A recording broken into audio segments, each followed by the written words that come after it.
ಇರ್ಬೋದು, ಸಿಕ್ಕಾಪಟ್ಟೆ ಒಳ್ಳೆಯದು. ಆ್ಯಂಡ್ ಇದ್ರೊಳಗೆ ಯಾವುದೇ ಆ್ಯಡೆಡ್ ಕಲರ್ಸ್, ಪ್ರಿಸರ್ವೇಟಿವ್ಸ್, ಫ್ಲೇವರ್ಸ್ ಇರೋಲ್ಲ. ಇದ್ರ ಟೆಕ್ಸ್ಚರ್ ಅಂತೂ ಸಿಕ್ಕಾಪಟ್ಟೆ ಕ್ರೀಮ್ ಇತ್ತು. ಈ ಅಡುಗೆನ ಮಾಡಬೇಕಾದ್ರೆ ನಮ್ಮ ಬಿಲ್ಡಿಂಗ್ ಫುಲ್ಲು ಸ್ಮೆಲ್ಲು. ಎಲ್ಲರೂ ಬಂದ್ಬಿಟ್ಟು ಏನಿದು ಘಮ ಘಮ ಇವತ್ತೇನು ನಿಮ್ಮ ಮನೇಲಿ ಸ್ಪೆಷಲ್ ಅಂತ ಕೇಳ್ತಿದ್ರು. ಅಷ್ಟು ಸಖತ್ತಾಗಿತ್ತು. ಸೊ ಮಾಡೋದು ಹೇಗೆ ನೋಡೋಣ. ಫಸ್ಟು ಒಂದು 100 ml ತುಪ್ಪನ ಮೀಡಿಯಮ್ ಫ್ಲೇಮಲ್ಲಿ ಬಿಸಿ ಮಾಡಿಕೊಂಡು ಚಿಕ್ಕದಾಗಿ ಕಟ್ ಮಾಡಿರೋ ಬ್ರೆಡ್ನ ರೋಸ್ಟ್ ಮಾಡಿ ಗೋಲ್ಡನ್ ಕಲರ್ ಬಂದಿದ ತಕ್ಷಣ ಎತ್ತಿಟ್ಕೊಂಡೆ.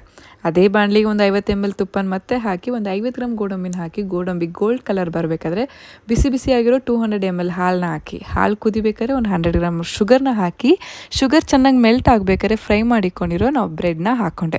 ಮಧ್ಯದಲ್ಲಿ ಅವಶ್ಯಕತೆ ಇದ್ದರೆ ಸ್ವಲ್ಪ ಹಾಲು ಹಾಕ್ಕೊಳ್ಳಿ. ಇದಕ್ಕೆ 1 ಸ್ಪೂನ್ ರೋಸ್ ವಾಟರ್, ಒಂದು ಸ್ವಲ್ಪ ಏಲಕ್ಕಿ ಪುಡಿ, ಒಂದು 50 ಗ್ರಾಮಷ್ಟು ಕೋವನ ಹಾಕ್ಕೊಂಡು ಮೀಡಿಯಮ್ ಫ್ಲೇಮ್ ಟು ಲೋ ಫ್ಲೇಮಲ್ಲಿ 10 ಮಿನಿಟ್ಸ್ ಫ್ರೈ ಮಾಡಿ. ತುಪ್ಪ ಎಲ್ಲ ಸೈಡಲ್ಲಿ ಈಗ ಬಿಟ್ಕೊಂಡ್ಮೇಲೆ ಟೇಸ್ಟಾಗಿರೋ ಒಂದು ಬಾಯಿ ಮನೇಲಿ ಸಿಗೋಷ್ಟು ಟೇಸ್ಟಾಗಿರೋ ಬ್ರೆಡ್ ಹಲ್ವಾ ರೆಡಿ. ಈ ಹಲ್ವಾನ ಟ್ರೈ ಮಾಡದೇ ಇರೋರು ಖಂಡಿತ ಇದನ್ನು ಮಾಡಿ ನೋಡಿ, ಅಡಿಕ್ಟ್ ಆಗೋಗ್ತೀರ.